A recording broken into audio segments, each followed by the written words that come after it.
A very good day to Madam Farida. My name is Kasthuri Balmurugan with metric number 01DT21F1050. So today my groupmates and I will be presenting about problem-based task. So let's get into the introduction. So what is social engineering? It is a type of cyber attack that manipulates people into revealing sensitive information, granting access to confidential data, or even performing some actions that can be very useful for the attackers. It is also known as a non-technical method of attack that relies on exploiting human weaknesses such as trust, curiosity, fear, and greed. For instance, in a phishing attack, the attacker sends email that appears to be from a legitimate source such as bank, asking the recipient to provide their login credentials, whereas in a pretexting attack, the attacker pretends to be someone else, such as the operating officer, to gain access to sensitive information. So this attack is always successful because we humans tend to trust way too fast and give quick response to anything.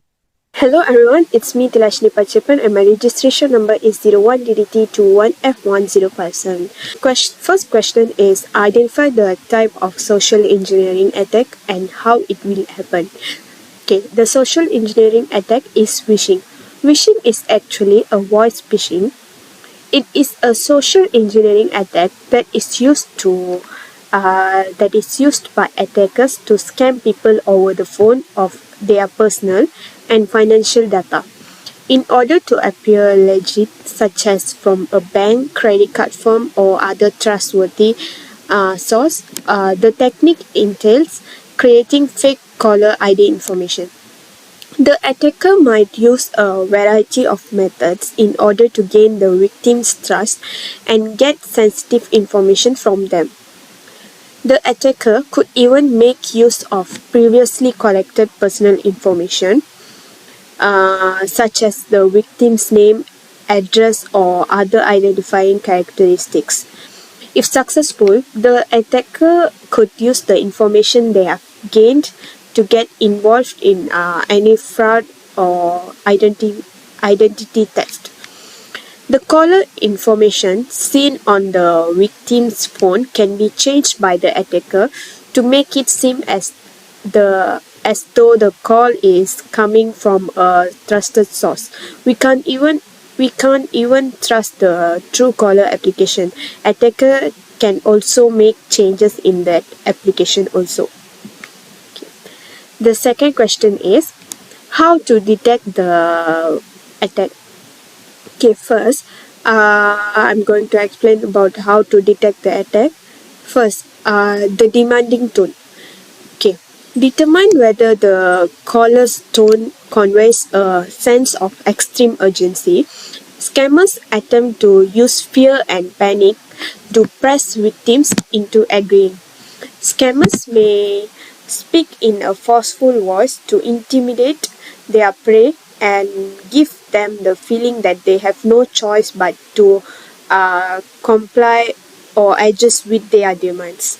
This involves making threats or false promises.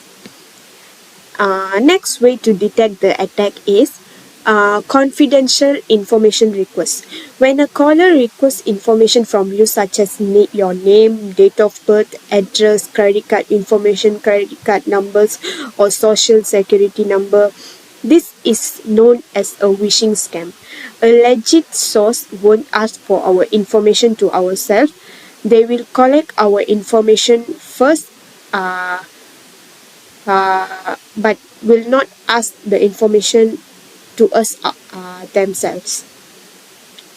Third way to detect the attack is caller ID spoofing. Attackers may create fake caller ID to make it seem as though the call is coming from a trusted source such as bank or a government organization or a government service. So beware of the calls from unfamiliar or IDD's number. Okay, to present THILASINI, my name is SHASHWINI with metric number 01DT21F1016. Now let's continue with question number 3. Develop a plan action the customer will have done to prevent this similar attack from happening again. Be cautious of unsolicited calls. Be alert when you receive a call from an unknown number or an unexpected call from the unknown number. It is because the fraudsters often pretend to be representatives as bankers, government agency, tax company, and much more. Secondly, verify the caller's identity. Ask for their name, department, and contact information in case someone claiming to be from a respectable organization requires sensitive information.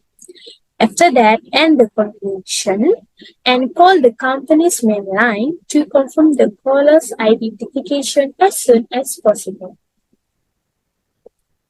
Thirdly, use two-factor authentication. This will prevent offenders from accessing your account even after they have your password without the second factor of authentication, since the two authentication is an extra layer of security to your account or any application. The last one, keep your software up to date. Make sure the most recent software updates and security patches are installed on your computer, smartphone, and other device. This will aid in defending you against security faults that attackers are known to exploit. That's all for me. Next will be continued by presenter Kasthuri. So now I'll be talking about implementing your plan of action to all employees in company to raise awareness about social engineering attack. So first and foremost, train employees to recognize social engineering attacks. This can be done by training employees to recognize common social engineering tactics, which includes unsolicited calls. Anyone that are requesting sensitive information over the phone should verify their identity first before collecting any information online. Next, check the caller's credentials. If the caller claims to be an employee of a company, make sure to ask their employee ID number or any other identifying information to verify their credentials. You can also cross-check the information that was given with the company's HR department. And then the third one is, in addition, try to evaluate the best two-factor authentication solution to determine which best fits for the organization's need.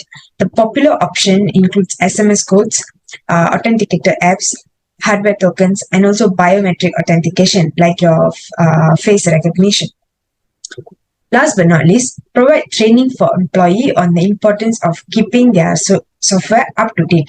This training should include information on how social engineering attacks can exploit out-of-date software and steps that employee can take to update their software.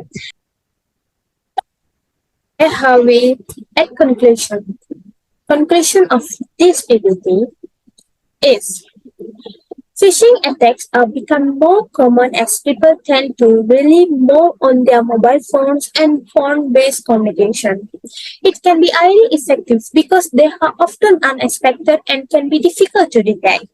Other than that, phishing attacks can result in significant financial loss, identity theft, and any other negative consequence. Companies should always educate employees on the danger of phishing attacks, how to identify and prevent them. Make sure to conduct regular training sessions and simulation to test employee awareness and response. Last but not least, always encourage employees to report any suspicious phone calls or messages to the appropriate authorities. That's all for my team members and me.